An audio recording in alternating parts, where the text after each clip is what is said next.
प्राचीन भारतीय इतिहास लेखन। इतिहास के अध्ययन का एक रोचक पहलू स्वयं इतिहास लेखन के इतिहास को जानना है। इससे आपको इस बात की झलक मिलती है कि बदलती व्याख्याओं से कैसे स्वयं इतिहास भी बदल जाता है। इतिहास लेखन की भारतीय परंपरा। इतिहास के अध्ययन का एक रोचक पहलू स्वयं इतिहास लेखन के इतिहास को जानना है। इससे आपको इस बात की झलक मिलती है कि बदलती व्याख्याओं से कैसे स्वयं इतिहास भी बदल जाता है। किस प्रकार एक ही आधारभूत जानकारी और एक ही साक्ष्य का विभिन्न विद्वानों के हाथों में जाकर बिल्कुल भिन्न अर्थ हो जाता है। इस अध्याय में हम प्राचीन भारतीय इतिहास के ठीक इसी पहलू की जानकारी प्राप्त करेंगे। हम इस बात का अध्ययन करेंगे कि प्राचीन भारतीय इतिहास लेखन कब और कैसे शुरू हुआ और एक बहुत लंबे काल में विभिन्न मार्गों को तय करते हुए इसने किस प्रकार उत्तरोत्तर प्रगति की। बहुत से विदेशी विद्वानों का मत था कि भारतीयों में इतिहास लेखन की कोई समझ नहीं थी और इतिहास के नाम पर जो कुछ भी लिखा गया था वह बिना किसी अर्थ वाली कहानी से अधिक कुछ नहीं है। उनका यह निर्णय बड़ा कठोर प्रतीत होता है। ये कहना कि भारतीयों को अपने इतिहास का कोई बोध नहीं था और उन्हें इतिहास लेखन की कोई समझ नहीं थी, बिल्कुल गलत है। प्राचीन भारत में इतिहास के ज्ञान को बहुत उच्च स्थान दिया जाता था। उसे वेद के समान पवित्र माना जाता था। अथर्ववेद, ब्राह्मणों और उपनिषदों में इतिहास, पुराण को ज्ञान की एक शाखा के रूप में शामिल किया गया है। कौटिल्य ने अपने अर्थशास्त्र 4वीं शताब्दी ईपू में राजा को ये सलाह दी है कि उसे प्रतिदिन अपना कुछ समय इतिहास का वर्णन सुनने में लगाना चाहिए। पुराणों के अनुसार इतिहास के ये विषय हैं सर्ग, सृष्टि की उत्पत्ति, प्रतिसर्ग, सृष्टि का प्रत्यावर्तन एवं प्रतिविकास, मनवंतर, समय की आवृत्ति, वंश, राजाओं और ऋषियों की वंशावली और वंशानुचरित, कुछ चुने हुए पात्रों की जीवनियां। पौराणिक साहित्य बड़ा विशाल है और 18 मुख्य पुराण हैं, 18 उप पुराण हैं और अनेक अन्य ग्रंथ हैं। ये बात ध्यान देने योग्य है कि सभी पुराणों में राजवंशों का वर्णन अर्जुन के पौत्र परीक्षित के शासनकाल को आधारभूत संदर्भ बिंदु बेंचमार्क मानते हुए किया गया है। उससे पहले के सभी राजवंशों और राजाओं का उल्लेख भूतकाल में किया गया है और उत्तरवर्ती राजाओं और राजवंशों का उल्लेख भविष्यकाल में किया गया है। संभवतः इसका कारण ये है कि परीक्षित के राज्यारोहण को कलियुग का प्रारंभ माना जाता है। बहुत से विद्वानों का विचार है कि यह इस तथ्य की ओर भी संकेत करता है कि शायद पुराणों के लिखे जाने का कार्य परीक्षित के शासनकाल पूरा हुआ था। पुराणों के संदर्भ में ये स्मरण रहे कि प्राचीन भारत में इतिहास को अतीत के प्रकाश में वर्तमान और भविष्य को आलोकित करने का साधन समझा जाता था। इतिहास का प्रयोजन ये समझना और बताना था कि व्यक्तियों का परिवार के प्रति, परिवारों का अपने वंश के प्रति, वंशों का गांव के प्रति, गांवों का जनपद व राष्ट्र के प्रति और अंततः समूची मानवता के प्रति क्या कर्तव्य है और उनमें त्याग एवं बलिदान की भावना कैसे उत्पन्न की जाए। इतिहास को राजाओं, राजवंशों के नामों और उनकी उपलब्धियों आदि का विशाल संग्रह नहीं समझा जाता था। इसे सांस्कृतिक और सामाजिक चेतना जागृत करने का एक सशक्त साधन माना जाता था। शायद इसलिए वर्षा ऋतु में और त्योहारों एवं पर्वों के अवसर पर प्रत्येक गांव और नगर में पुराणों का वाचन और श्रवण वार्षिक समारोहों का एक आवश्यक अंग था। हो सकता है कि पुराण आधुनिक इतिहास लेखन की कसौटी पर खरे न उतरें, अथवा जिन्होंने इसे लिखा है उन्हें इतिहासकार के शिल्प विधान का ज्ञान न हो, किंतु उन्हें अपने कार्य के प्रयोजन और स्वयं इतिहास के प्रयोजन की पूरी जानकारी थी। F.E. पार्जिटर और H.C. रायचौधरी जैसे बहुत से इतिहासकारों ने पुराणों में वर्णित विभिन्न राजवंशों की वंशावलियों के आधार पर इतिहास लिखने की कोशिश की है। यूनानी राजदूत मैग्स्थनीज 324-300 ईसा पूर्व में चंद्रगुप्त मौर्य के दरबार में ने उन 153 राजाओं की सूची के अस्तित्व में होने की पुष्टि की है, जो तब तक बीते 6053 वर्षों में हुए थे। कल्हण लिखित राजतरंगिणी इतिहास की एक अन्य ऐसी कृति है जो निस्संदेह अपने किस्म का एकमेव उदाहरण है। अपने दृष्टिकोण और अपनी ऐतिहासिक विषय वस्तु के लिए इतिहासकारों में इसका बहुत अधिक सम्मान है। प्रारंभिक विदेशी।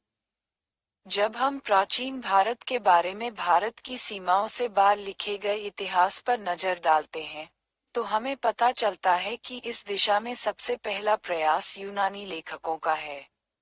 इनमें सबसे अधिक उल्लेखनीय हेरोडोट्स, नियार्कस, मैग्स्थनीज, प्लूटोक, एरियन, स्ट्रेबो, ज्येष्ठ प्लिनी और टॉलमी हैं। लेकिन मैग्स्थनीज को छोड़कर इन सभी ने भारतीय इतिहास को सही अर्थों में केवल सीमांतिक रूप से स्पर्श किया है। उनका सरोकार अधिकांशतः भारत के उत्तर पश्चिमी भागों और प्रधानतः उन क्षेत्रों से ही रहा जो फारस, पर्शिया और यूनान के क्षत्रपों के राज्यों के भाग थे अथवा जहां सिकंदर का अभियान हुआ था। मैग्स्थनीज ने अपनी इंडिका नामक पुस्तक में विस्तार पूर्वक लिखा है, लेकिन ये पुस्तक आज हमें उपलब्ध नहीं है। हमें मैग्स्थनीज द्वारा लिखित बातों का पता डायोडोरस, स्ट्रेबो और एरियन के लेखों में शामिल अनेक उद्धरणों से लगता है। ये बहुत स्पष्ट है कि मैग्स्थनीज को भारतीय समाज और सामाजिक व्यवस्था की बहुत कम जानकारी थी। उदाहरण के लिए, उसने लिखा है कि भारतीय समाज 7 जातियों पर आधारित था। ऐसा प्रतीत होता कि मैग्स्थनीज के लेखों में जो विसंगतियां पाई जाती हैं, उनका कारण ये है कि उसे किसी भारतीय भाषा का ज्ञान नहीं था। वह भारतीय समाज का अंग नहीं था और इसलिए यहाँ के जनमानस से परिचित नहीं था। ये बड़े आश्चर्य की बात है कि ईसा की पहली कुछ शताब्दियों के दौरान भारत के साथ गहरे व्यापारिक संबंधों के बारे में उस काल की भारतीय साहित्य परंपरा में इतने कम उल्लेख मिलते हैं। इतिहास लेखन का दूसरा महत्वपूर्ण चरण अल-बेरूनी से शुरू होता है, जिसका जन्म सन 973 ई में मध्य एशिया में हुआ था और जिसकी मृत्यु 1048 ई में गजनी, वर्तमान अफगानिस्तान, में हुई थी। वह अपने समय का एक महान विद्वान था और गजनी के महमूद का समकालीन था। जब महमूद ने मध्य एशिया के कुछ भाग पर विजय प्राप्त की, तो वह अल-बेरूनी को अपने साथ ले गया। यद्यपि अल-बेरूनी को अपनी स्वतंत्रता छिन जाने का दुख था, लेकिन उसने अपने कार्य के लिए अनुकूल परिस्थितियों की सराहना की। मैग्स्थनीज के विपरीत, अल-बेरूनी ने संस्कृत भाषा का अध्ययन किया और भारतीय स्रोतों का सही ज्ञान प्राप्त करने की कोशिश की। उसने जिन रचनाओं का अध्ययन किया, उनकी सूची काफी लंबी और प्रभावोत्पादक है। उसके अध्ययन का क्षेत्र दर्शन, धर्म, संस्कृत और समाज से लेकर विज्ञान, साहित्य, कला और चिकित्सा तक है। अल-बेरूनी की कृति को काफी हद तक वस्तुपरक कहा जा सकता है और जहां कहीं भी उससे गलती हुई है, वह किसी अन्य कारणों से नहीं बल्कि उस प्रसंग को ठीक तरह से समझ न पाने के कारण हुई है। अल-बेरूनी को तुलनात्मक रूप से उन धार्मिक अथवा नमली पक्षपात से मुक्त होने का श्रेय दिया जा सकता है, जो हमें उसके परवर्ती मुस्लिम अथवा यूरोपीय लेखकों की कृतियों में देखने को मिलता है। लेकिन अल-बेरूनी भी कभी कभी अपना क्षोभ व्यक्त करता है, जब वह व्यंग्यपूर्वक ये कहता है कि हिंदू ये सोचते हैं कि उनके देश के जैसा अन्य कोई देश नहीं है, उनके राष्ट्र जैसा कोई राष्ट्र नहीं है, उनके राजा जैसा कोई राजा नहीं है, उनके धर्म जैसा कोई धर्म नहीं है, उनके विज्ञान जैसा कोई विज्ञान नहीं है। ईसाई धर्म प्रचारक और ज्ञानोदय। इतिहास लेखन के अगले चरण का संबंध यूरोपीय हितों, मुख्यतः ईसाई धर्म प्रचारकों से है। भारत के बारे में अनेक ग्रंथों की रचना की गई, लेकिन इनमें से किसी एक की भी तुलना अल्बेरुनी की कृतियों से नहीं की जा सकती। हालांकि अल्बेरुनी में भी एक सुपरिभाषित धार्मिक और आस्थात्मिक चेतना थी, लेकिन वह मूलतः एक विद्वान था और अपने धर्म का प्रचार करने को प्रेरित नहीं था। ईसाई धर्म प्रचारकों की अधिकतर रचनाओं को निष्पक्ष नहीं कहा जा सकता। भारत के इतिहास के बारे में जानकारी प्राप्त करने और लिखने में उनकी अधिक रुचि, उसके दोष दर्शन और अपने धर्म प्रचार संबंधी क्रियाकलापों के लिए भूमिका तैयार करने में थी। 17वीं और 18वीं शताब्दियों में उनका योगदान यूरोप के धार्मिक, बौद्धिक और राजनैतिक आंदोलनों से भी प्रभावित था, लेकिन यहाँ उल्लेख अवश्य किया जाना चाहिए कि इन सब के परिणामस्वरूप भारतीय इतिहास के बारे में न केवल बहुत बड़ी मात्रा में योगदानों का संचय हो गया, बल्कि भारतीय इतिहास यूरोप की राजनीतिक और धार्मिक समस्याओं का शिकार भी बना। ज्ञानोदय होने के साथ साथ भारत के बारे में यूरोपीय इतिहास लेखन का एक अन्य दौर प्रारंभ हुआ। जॉन होलवेल, नेथेनियल हालहेड और अलेक्जेंडर डी ने, जो सभी ब्रिटेन की ईस्ट इंडिया कंपनी में जुड़े थे, भारतीय इतिहास और संस्कृति के बारे में लिखा और प्राचीन संसार में भारतीय सभ्यता की श्रेष्ठता सिद्ध की। उन्होंने पौराणिक स्रोतों के आधार पर मानव जाति के अति प्राचीन होने का भी वर्णन किया। होलवेल ने लिखा कि हिंदू ग्रंथों ने ईसाई ग्रंथों में उद्घाटित सत्य से कहीं अधिक श्रेष्ठ सत्य का उद्घाटन किया है, और उन्होंने ओल्ड टेस्टामेंट में वर्णित बाढ़ आने के समय को उससे कहीं पहले का माना है। होलवेल ने ये भी लिखा है कि मिस्वासियों, यूनानियों और रोमनों की मिथक विद्या, पौराणिक कथाएं और सृष्टि मीमांसा ब्राह्मणों के सिद्धांतों में उधार ली गई हैं। हालहेड ने भी भारतीय इतिहास, धर्म, पौराणिक कथाओं आदि के विभिन्न पहलुओं की आलोचनात्मक ढंग से जांच की थी।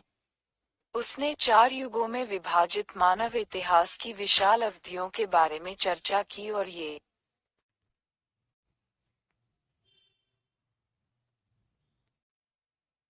निष्कर्ष निकाला कि मानव उत्पत्ति से लेकर उसके विकास तक का इतिहास मात्र कुछ हजार वर्षों में समेटा नहीं जा सकता है। इतने लंबे इतिहास को मात्र कुछ हजार वर्षों में समेट देना तर्कसंगत भी प्रतीत नहीं होता। 17वीं और 18वीं शताब्दियों के यूरोप में रचित साहित्य के विशाल परिमाण के आधार पर बहुत से विद्वानों और बुद्धिजीवियों ने, जिन्होंने कभी भारत देखा भी नहीं था, भारत के बारे में लिख डाला।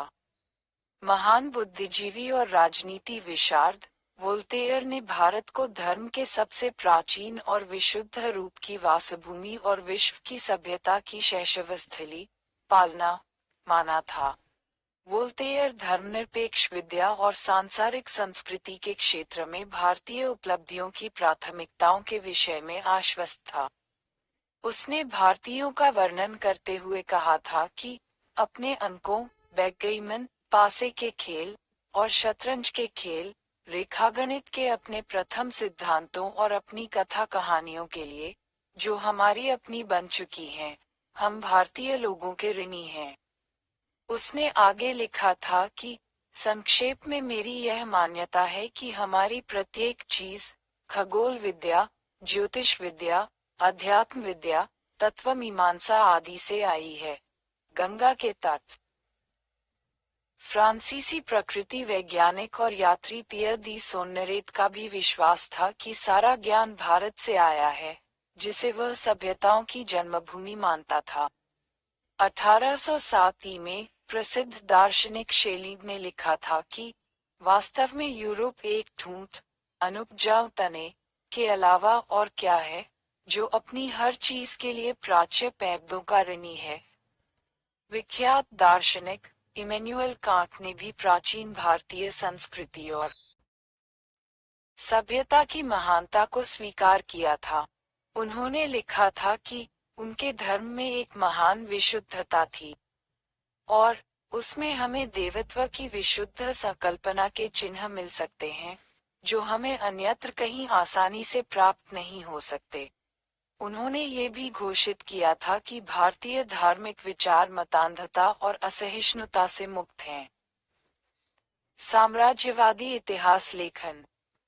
हमने इससे पहले भारत में ईसाई धर्म प्रचारकों की गतिविधियों और भारतीय इतिहास लेखन में उनके हित का उल्लेख किया है।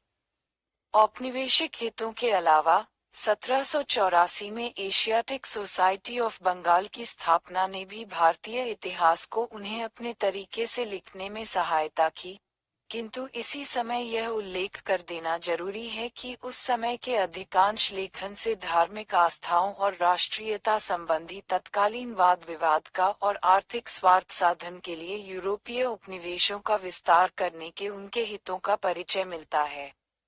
इस पथ का अनुसरण करने वाले 19वीं शताब्दी के प्रमुख बुद्धिजीवियों में कुछ ये हैं: William Jones, Max Muller, Monier Williams, J S. Mill, Karl Marx और एफ.डब्ल्यू.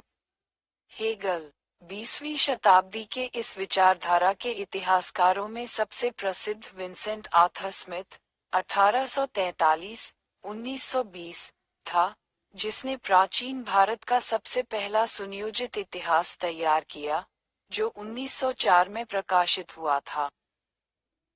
जब भारत का अतीत गौरव लोकप्रिय होना शुरू हुआ और भारतीय दर्शन, तर्कशास्त्र और सृष्टि की उत्पत्ति, मानव जाति और उसकी आयु आदि के बारे में भारतीय लेखन को स्वीकृति मिलनी शुरू हुई, तो बहुत से यूरोपीय विद्वानों को चिंता होने लगी। लगभग 1000 वर्ष से अधिक समय से यूरोप के अधिकांश लोगों ने ओल्ड टेस्टामेंट को मानव जाति के इतिहास को अभिलेखबद्ध करने वाला अंतिम एवं अकाट्य प्रमाण स्वीकार कर रखा था। उदाहरण के लिए थॉमस मॉरिस ये सब देखकर बुरी तरह में विक्षुब्ध हो उठा। उसने 1812 में लिखा, विश्व की आयु के बारे में कुछ संशयी फ्रांसीसी दार्शनिकों की दुस्साहसिक कल्पनाओं, तर्कों, जो मुख्यतः उन ब्राह्मणों की काल्पनिक उड़ानों पर आधारित थीं, मृमा द्वारा प्रतिपादित व्यवस्था, और इसके साथ साथ ईसाई धर्म को पलटने की प्रत्यक्ष प्रवृत्ति है। ये लोग सृष्टि की सृजन बाइबल की कथा के बारे में भी अत्यंत चिंतित हो उठे थे।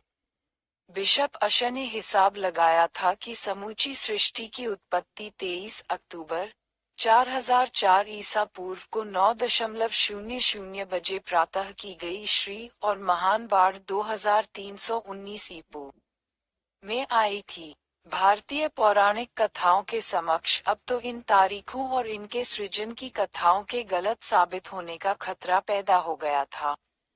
इन भारतीय पौराणिक कथाओं में 4 युग और करोड़ों वर्ष बीतने का उल्लेख किया गया था। इससे उनके विश्वास की नींव खतरे में पड़ गई थी। किंतु उनके मत के श्रद्धालुओं को इस विषय पर सर विलियम जोन्स के विभिन्न निबंध लेखों के सौभाग्यपूर्ण आगमन से राहत मिली। इस बारे में सर विलियम जोन्स की चिंता किसी अन्य व्यक्ति से कम नहीं थी। उन्होंने 1788 में लिखा था कि कुछ बुद्धिमान और भले लोगों को मूसा के विवरणों की प्रामाणिकता में संदेह होने लगा है। जोन्स का इस बारे में बहुत स्पष्ट विचार था कि या तो जेनेसिस के पहले 11 अध्याय सही हैं, अथवा हमारे धर्म का समूचा ताना बाना मिथ्या है, और यह एक ऐसा निष्कर्ष है जो हम में से कोई भी निकलवाना नहीं चाहेगा। अपने धर्म के निष्ठावान लोगों की बढ़ती हुई चिंता को देखते हुए कर्नल बोर्डन द्वारा ऑक्सफोर्ड विश्वविद्यालय में संस्कृत के बोर्डन आचार्य पद की स्थापना विशेष रूप से अंग्रेजों में संस्कृत सीखने को बढ़ावा देने के लिए की गई, ताकि उसके देश के लोग भारतवासियों का ईसाइयों के रूप में धर्मांतरण कर सकें। भारतीय परंपरा और धर्म को नीचा दिखाने वाली साहित्यिक कृतियों के लिए पुरस्कारों का प्रलोभन दिया गया। बोर्डन पीठ चेयर का पहला अधिष्ठाता होरेस हेमन विल्सन था। अपने द्वारा दिए गए भाषणों की श्रृंखला के बारे में लिखते हुए विल्सन ने स्वयं इस बात का उल्लेख किया कि ये भाषण हिंदू धार्मिक प्रणालियों का सबसे जोरदार खंडन करने के लिए जॉन म्यूर द्वारा दिए जाने वाले 200 पाउंड का इनाम पाने में उम्मीदवारों की सहायता करने के लिए लिखे गए थे। फ्रेडरिक मैक्स मूलर 19वीं शताब्दी का एक सबसे अधिक सम्मानित भारतीय विद्या विशारद समझा जाता है। वह एक जर्मन था, लेकिन उसने अपना अधिकांश जीवन इंग्लैंड में बिताया था। ब्रिटेन की ईस्ट इंडिया कंपनी के अनुरोध पर और उसकी वित्तीय सहायता से उसने भारतीय धार्मिक ग्रंथों का अंग्रेजी में अनुवाद करने और उनकी व्याख्या करने का अति विशाल कार्य हाथ में लिया। यद्यपि उसने संस्कृत ग्रंथों के विशाल भंडार का अनुवाद करने और इस प्रकार उन्हें अंग्रेजी भाषी संसार की जानकारी में लाने का अभूतपूर्व कार्य किया, लेकिन उसका दृष्टिकोण और मंतव्य कभी भी पूर्वाग्रहों से मुक्त नहीं था। वे उसके धार्मिक विश्वास और राजनीतिक आवश्यकताओं से प्रभावित थे। इन दोनों बातों से भारतीय इतिहास को लिखने और उसकी व्याख्या करने का समूचा दृष्टिकोण प्रभावित हुआ। सन 1857 में मैक्स मूलर ने ड्यूक ऑफ आर्गिल को लिखा कि मैं जेनेसिस में वर्णित सृष्टि के सृजन को बिल्कुल ऐतिहासिक मानता हूँ। इसलिए कालावधि के रूप में उसके पास केवल 6000 वर्षों का, अर्थात 4000 ईसा पूर्व तक का समय था, जिसके भीतर सृष्टि के समूचे इतिहास को समायोजित किया जाना था। यही वह मार्गनिर्देशक सिद्धांत था, जिसके तहत William Jones, Max Muller, Vincent Smith और अन्य लोगों ने भारतीय इतिहास लिखा। सबसे पहले इस मामले को तय करने के लिए विलियम जोन्स ने अपने क्षुब्ध सहयोगियों के लाभ और संतोष के लिए भारतीय कालक्रम की गुत्थी सुझाने का जिम्मा उठाया। मैं आपके समक्ष भारतीय कालक्रम का, जो संस्कृत की पुस्तकों से निकाला गया है, संक्षिप्त इतिहास प्रस्तुत करना चाहता हूँ, और चूंकि मैं किसी प्रणाली से संबद्ध नहीं हूँ, इसलिए यदि मूसा संबंधी इतिहास गलत प्रमाणित होता है तो मैं उसे उसी तरह से नकार दूंगा, जिस तरह की मैं उस पर उस स्थिति में विश्वास कर लूंगा, यदि उसकी पुष्टि असंदिग्ध साक्ष्य के आधार पर ठोस तर्क द्वारा होगी। इस प्रकार के आश्वासनों के बावजूद, इस मामले में जोन्स के अपने बौद्धिक झुकाव का परिचय उसके पहले के अनेक लेखों से मिलता था। उदाहरण के लिए, सन 1788 में उसने लिखा था कि मेरे लिए जेनेसिस की आदरणीय पुस्तकों की पवित्रता पर विश्वास करना अनिवार्य है। सन 1790 में जोन्स ने ये दावा करते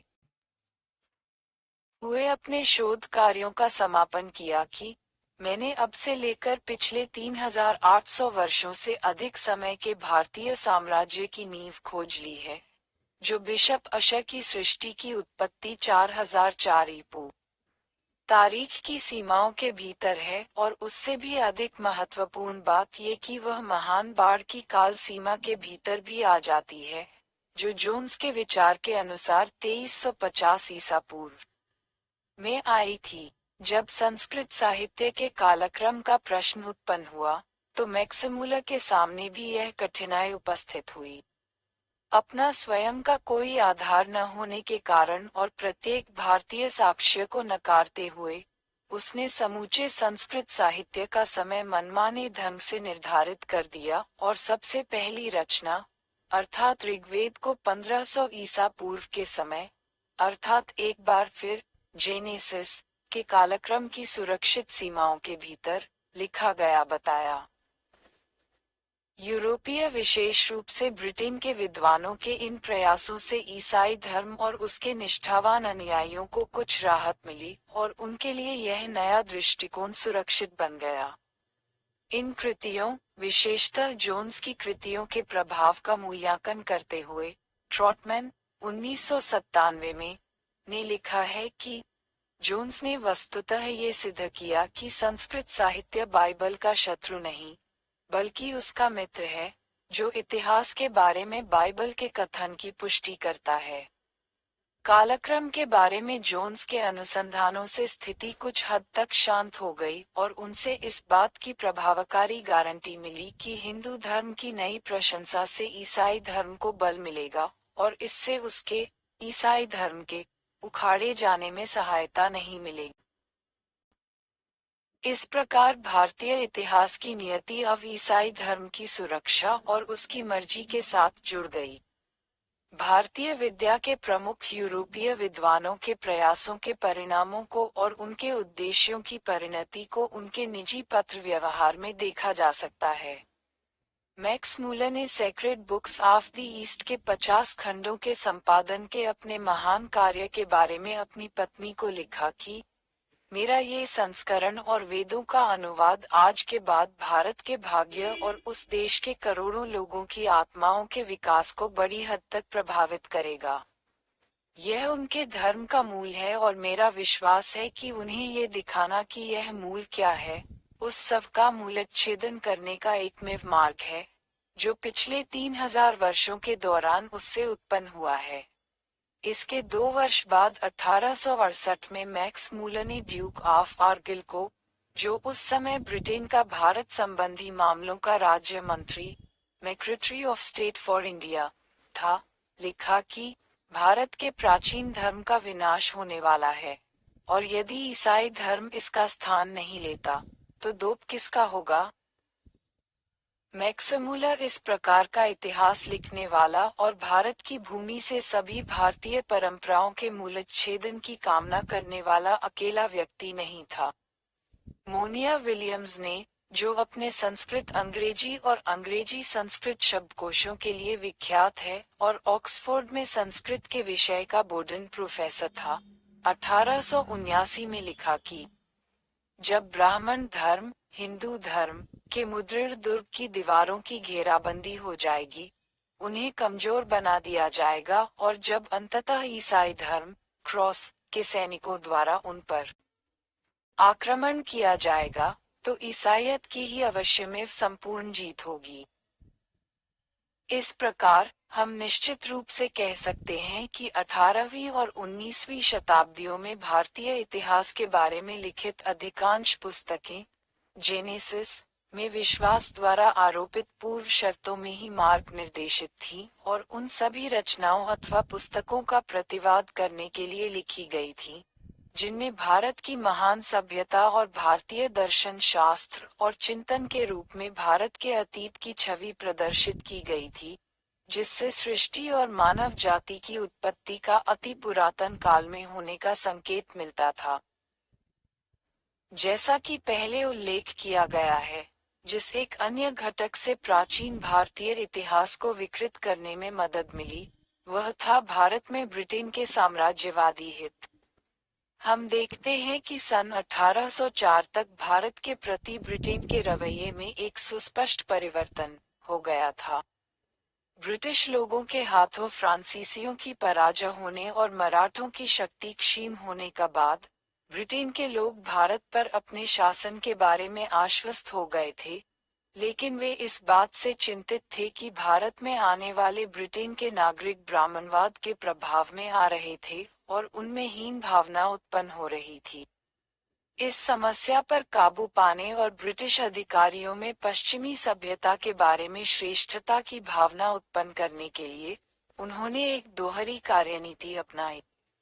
सबसे पहली और सबसे महत्वपूर्ण वह मुहिम थी, जो जेम्स मिल के नेतृत्व में उपयोगितावादी शाखा, यूटिलिटेरियन स्कूल द्वारा शुरू की गई थी।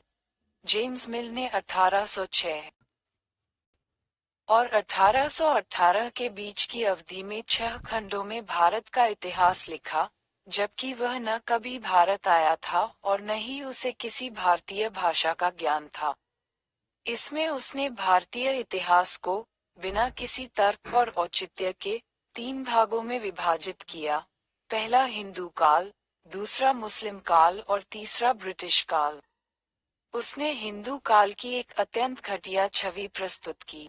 उसने हिंदू काल की प्रत्येक संस्था, विचार और कार्य की निंदा की और देश की सभी बुराइयों के लिए हिंदुओं को जिम्मेदार ठहराया। ये पुस्तक इंग्लैंड के हार्लेबरी स्कूल में पाठ्य पुस्तक के रूप में निर्धारित की गई, जिसकी स्थापना प्रशासकों और सैनिक अधिकारियों के रूप में भारत आने वाले युवा अंग्रेजों को शिक्षा देने के लिए की गई थी। जेम्स मिल, उसके पुत्र जॉन स्टुअर्ट मिल और उसके शिष्य मैकॉले ने भारत में साम्राज्यवादी नीति और भारतीय शिक्षा के भविष्य को रूप देने में प्राचीन भारत के इस विकृत इतिहास की सहायता से बड़ी महत्वपूर्ण भूमिका निभाई। जेम्स मिल के चरण चिन्हों का अनुसरण करते हुए भारत में ब्रिटेन की सरकार की सेवा में नियुक्त बी.ए. स्मिथ नाम के एक आई.सी.एस. अधिकारी ने 1904 में early history of India, Bharat का प्राचीन इतिहास नामक एक पाठ्य पुस्तक तैयार की।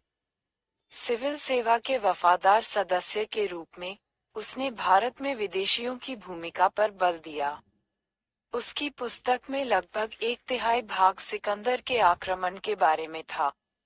स्मिथ का जातीय अहंकार स्पष्ट हो जाता है जब वह लिखता है कि हिमालय से लेकर समुद्र तक सिकंदर के विजय अभियानों से एशिया की सबसे बड़ी सेनाओं की अंतर्निहित दुर्बलताएं उजागर हो गईं, जब उनका सामना यूरोपीय कौशल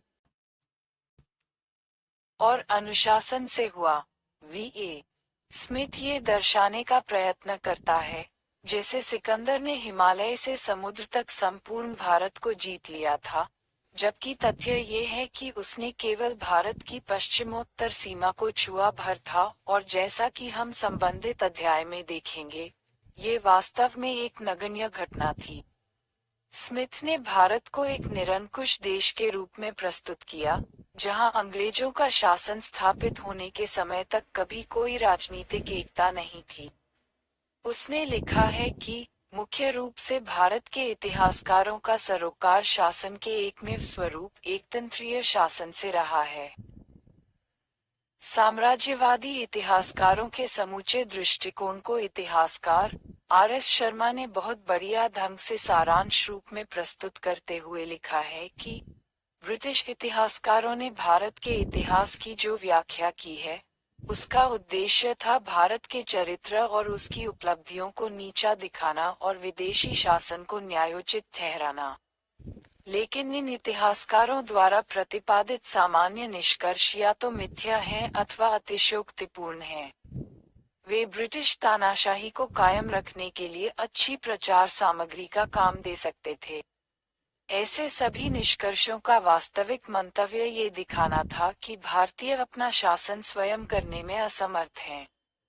राष्ट्रवादियों का दृष्टिकोण एक ही साक्ष्य के बारे में मतभेदों का और उसकी अलग अलग व्याख्या का न केवल सम्मान किया जाता है, बल्कि इसे शैक्षिकी संसार के स्वस्थ विकास के लिए अत्यंत आवश्यक भी समझा जाता है। लेकिन किसी के अतीत के इतिहास को विकृत करने के बारे में मतभेद एक बिल्कुल अलग बात है। 19वीं शताब्दी का सुशिक्षित बुद्धिजीवी वर्ग प्राचीन भारतीय इतिहास की इन मिथ्या विकृतियों को देखकर घबरा गया था। 19वीं शताब्दी के अंतिम वर्षों में राजेंद्र लाल मित्र, आर.जी. भंडारकर और वी.के. राजवाड़े जैसे कुछ विद्वानों ने प्राचीन भारतीय इतिहास को भारतीय दृष्टि से देखने का प्रयत्न किया। भंडारकर और राजवाड़े दोनों ने महाराष्ट्र क्षेत्र के इतिहास के बारे में काम किया और उस क्षेत्र के सामाजिक, राजनीतिक और आर्थिक इतिहास का पुनर्निर्माण किया। लेकिन इतिहास के साम्राज्यवादी संस्करण को वास्तविक चुनौती 20वीं शताब्दी के पहले 25 वर्षों में मिली। इस काल के सर्वाधिक उल्लेखनीय इतिहासकार D R. Bhandarkar, H C. Ray Chaudhuri, R C. Majumdar, P V. Kane, A S. Altekar, K P. Jayaswal, K A. Nilakanta Sastri, T V. Mahalingam, H C. Ray और आर.के. मुखर्जी हैं। डी.आर. भंडारकर 1875-1950 ने पुरालेखों और सिक्कों के साक्ष्य के आधार पर प्राचीन भारत के इतिहास का पुनर्निर्माण किया। अशोक और प्राचीन भारतीय राज्य व्यवस्था के बारे में उनकी पुस्तकों से उन अनेक भ्रांतियों का निवारण करने में सहायता मिली, जो साम्राज्यवादी इतिहासकारों द्वारा उत्पन्न की गई थीं। राजनीतिक विचारों और संस्थाओं के क्षेत्र में साम्राज्यवादी विचारधारा को सबसे बड़ी चोट के.पी. जायसवाल 1881, 1937 द्वारा पहुंचाई गई। अपनी पुस्तक हिंदू पॉलिटी में, जो 1924 में प्रकाशित हुई थी, जायसवाल ने इस भ्रांति को प्रभावशाली ढंग से धराशायी कर दिया कि भारतीयों के कोई राजनीतिक विचार नहीं थे और उनकी कोई राजनीतिक संस्थाएं नहीं थीं। साहित्यिक और पुरालेखीय स्रोतों के उनके अध्ययन से यह प्रदर्शित हुआ कि भारत कोई निरंकुशतावादी देश नहीं था, जैसा कि साम्राज्यवादी इतिहासकारों द्वारा प्रचार किया गया था। वंशगत राज्य पद्धति के अलावा, भारत में ऋग्वेद के काल से ही गणतंत्रों की परंपरा थी। उन्होंने प्रमाणपूर्वक ये दर्शाया कि ब्रिटिश इतिहासकारों के विचारों के विपरीत, भारतीय राज्य व्यवस्था और शासन प्रणाली तत्कालीन विश्व के अन्य किसी भी भाग की तुलना में कहीं अधिक विकसित थी। उनकी पुस्तक हिंदू पॉलिटी प्राचीन भारतीय इतिहास के बारे में आज तक लिखी गई सबसे अधिक महत्वपूर्ण पुस्तकों में से एक समझी जाती है। H.C. रायचौधरी 1892-1957 ने अपनी पुस्तक political history of ancient India में महाभारत के युद्ध के समय से लेकर गुप्त साम्राज्य के समय तक के प्राचीन भारत के इतिहास का पुनर्निर्माण किया और V.A. स्मिथ द्वारा उत्पन्न किए गए भ्रम के बादलों को लगभग पूरी तरह साफ कर दिया। R.C. मजूमदार को भारतीय इतिहासकारों में सबसे वरिष्ठ इतिहासकार समझा जाता है। वह बहुसर्जक लेखकों में से एक थे तथा उन्होंने भारतीय इतिहास के लगभग हर पहलू पर लिखा। उन्होंने प्राचीन भारत से स्वतंत्रता संग्राम तक के इतिहास के बारे में कई पुस्तकें लिखी हैं। उनके प्रधान संपादनत्व में 11 खंडों में प्रकाशित history and culture of the Indian people एक बहुत बड़ी उपलब्धि है। इस अनेक खंडों वाली पुस्तकमाला में भारत के प्रागैतिहासिक काल से 1947 में भारत की स्वतंत्रता प्राप्ति के समय तक के भारतीय इतिहास और सभ्यता का निरूपण एवं विवेचन किया गया है और यह एक अद्वितीय संदर्भ ग्रंथ है। ए. नीलकंठ शास्त्री 1892-1975 ने दक्षिण भारत के इतिहास को समझने में भारी योगदान दिया है। ए हिस्ट्री ऑफ एंशिएंट इंडिया और ए हिस्ट्री ऑफ साउथ इंडिया जैसी उनकी पुस्तकें उनकी प्रखर विद्वता के अनुपम उदाहरण हैं। R.K. मुखर्जी 1886-1964 शायद इस दृष्टि से लेखकों में एक थे कि वह कठिन से कठिन विषयों को सरल भाषा में व्यक्त कर सकते थे। हिंदू सिविलाइजेशन, चंद्रगुप्त मौर्य, अशोक और फंडामेंटल यूनिटी ऑफ इंडिया जैसी उनकी पुस्तकों ने भारत के सांस्कृतिक, आर्थिक और राजनीतिक इतिहास को न केवल ठोस आधार प्रदान किया बल्कि उसे एक सामान्य पाठक की समझ के योग्य बना दिया। P.V. काने 1880-1972 संस्कृत के एक महान विद्वान थे। हिस्ट्री ऑफ धर्मशास्त्र नामक उनकी महान कृति, जिसके 5 खंड हैं और जिसमें 6000 से अधिक पृष्ठ हैं, सामाजिक, धार्मिक और राजनीतिक नियमों, कानूनों और प्रथाओं का एक विश्वकोश है। इन महान विद्वानों के योगदान से ईसाई धर्म प्रचारकों और साम्राज्यवादी इतिहासकारों द्वारा फैलाई गई धुंध को साफ करने में सहायता मिली। इतिहास की मार्क्सवादी विचारधारा। इतिहास लेखन की मार्क्सवादी विचारधारा पिछली शताब्दी में इतिहास लेखन की सर्वाधिक प्रभावशाली विचारधारा थी। इतिहास लेखन के मार्क्सवादी नमूने के अंतर्निहित अंतर्विरोधों और उसकी संपूर्ण असफलता के बावजूद उस पर चर्चा करना और उसके द्वारा दिए गए योगदान का सम्मान करना शैक्षिकी दृष्टि से महत्वपूर्ण है। मार्क्सवादी इतिहास के सार्वभौम नियमों और चरणों में विश्वास करते हैं। उनका मानना है कि सभी समाज इतिहास के कम से कम 5 चरणों में से गुजरते हैं। आदिम साम्यवाद, ई दास्ता, ई सामंतवाद, इव पूंजीवाद और वी साम्यवाद। ये चरण कार्ल मार्क्स और एफ एंजल्स ने परिभाषित किए थे, जो साम्यवाद के प्रतिपादक थे। उन्होंने F.W. हेगल और लेविस हेनरी मोगन के प्रति अपने बौद्धिक ऋण को स्पष्ट रूप से स्वीकार किया था। यहाँ यह उल्लेख करना आवश्यक है कि मार्क्स और एंजल्स ने इतिहास के जिन चरणों का प्रतिपादन किया था, वे यूरोप के इतिहास के बारे में उनकी समझ पर आधारित थे। भारतीय मार्क्सवादी इतिहास लेखन पर चर्चा करने से पहले ये जानना महत्वपूर्ण है कि हेगल और मार्क्स ने भारतीय इतिहास और सभ्यता के बारे में क्या कहा था। G.W.F. हेगल 1770-1831 एक महान पाश्चात्य दार्शनिक था। हेगल कोई भारतीय विद्या विशारद नहीं था और न ही उसने संस्कृत अथवा कोई अन्य भारतीय भाषा सीखने का प्रयत्न किया था। उसने अनुवादों, रिपोर्टों आदि का उपयोग किया। भारतीय इतिहास के बारे में उसके लेख मुख्यतः विलियम जोन्स, जेम्स मिल और अन्य ब्रिटिश लेखकों के लेखों पर आधारित थे। भारतीय इतिहास के बारे में इन लेखकों के दृष्टिकोण पर पहले ही विस्तार पूर्वक चर्चा की जा चुकी है और यह स्पष्ट किया जा चुका है कि उन ब्रिटिश लेखकों की रचनाओं के सचमुच बड़े भीषण परिणाम निकले थे। प्रारंभ में हेगल का विचार था कि भारत को सामान्य रूप से एक पूर्वी देश के रूप में दर्शन शास्त्र के इतिहास से बाहर रखा जाना चाहिए। तथापि गल को अनेक लेखों के आलोक में बड़ी अनिच्छापूर्वक ये स्वीकार करना पड़ा कि भारत की अपनी एक दार्शनिक प्रणाली है और उसका इतिहास बड़ा प्राचीन है, लेकिन उसने स्पष्ट रूप से इसे यूनान और रोम के दर्शन शास्त्र से घटिया स्तर का माना। यहाँ तक कि उसके समकालीन यूरोपीय विद्वान भी भारतीय इतिहास और दर्शन के बारे में उसके निष्कर्षों से अचंभित हो उठे। उन्होंने उसे एक पश्चिमवासी के आद्य रूप में देखा, जो पाश्चात्य विचारों को सभी चीजों का मापदंड समझता था। इसलिए उसे भारतीय संसार के बारे में जो कुछ भी कहना था वह नितांत अपर्याप्त सिद्ध हुआ और उसका परिणाम एक व्यंग्य चित्र के रूप में निकला, जो ये दर्शाता है कि उसने एक ऐसा कार्य हाथ में लिया था जिसके लिए वह योग्य नहीं था।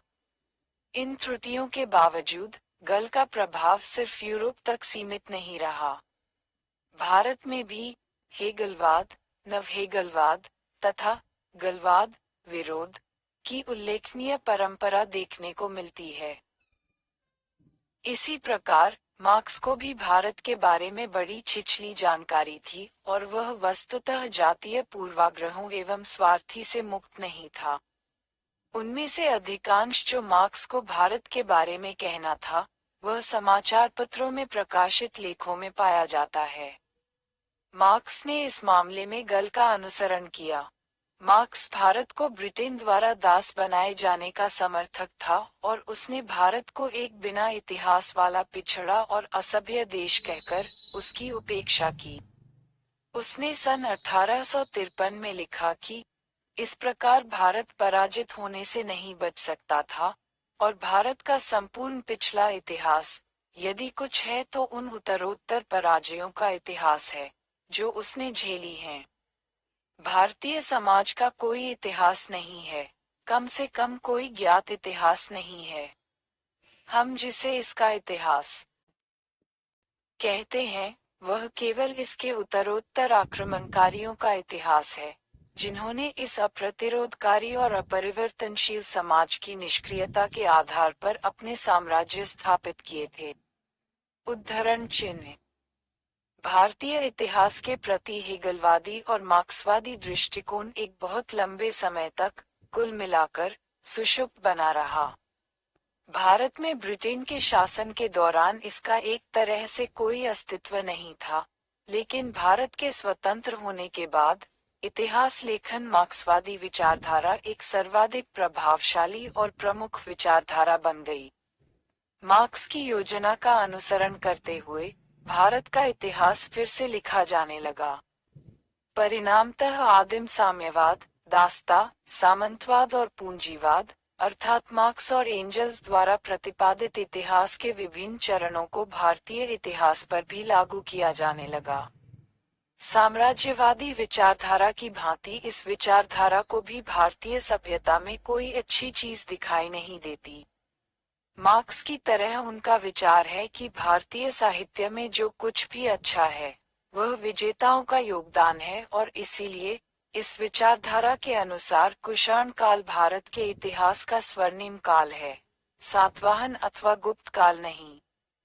गुप्त वंश के समय से 12वीं शताब्दी ई में मुसलमानों की विजय तक के काल को सामंतवाद का युग अर्थात अंधयुग कहा गया है, जिसमें हर चीज का पतन हो गया था।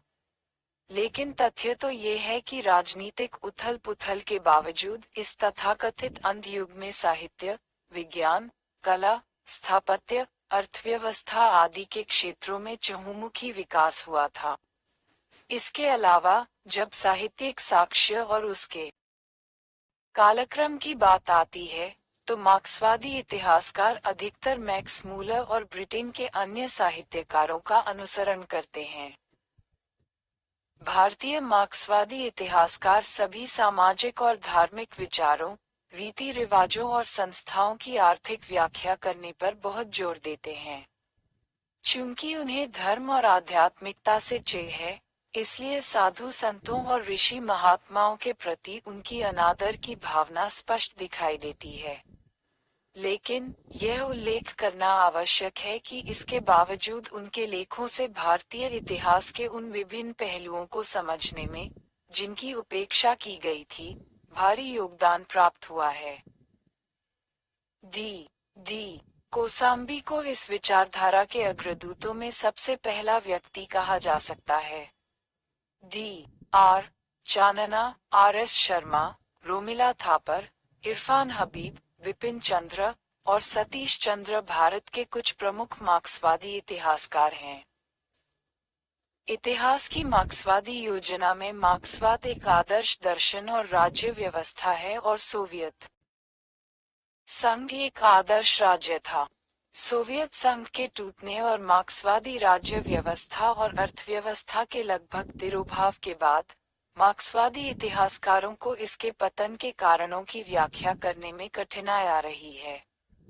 शायद इसी घटना के परिणामस्वरूप मार्क्सवादी इतिहास लेखन अपनी चमक दमक खो बैठा है। भू विषयक दृष्टिकोण।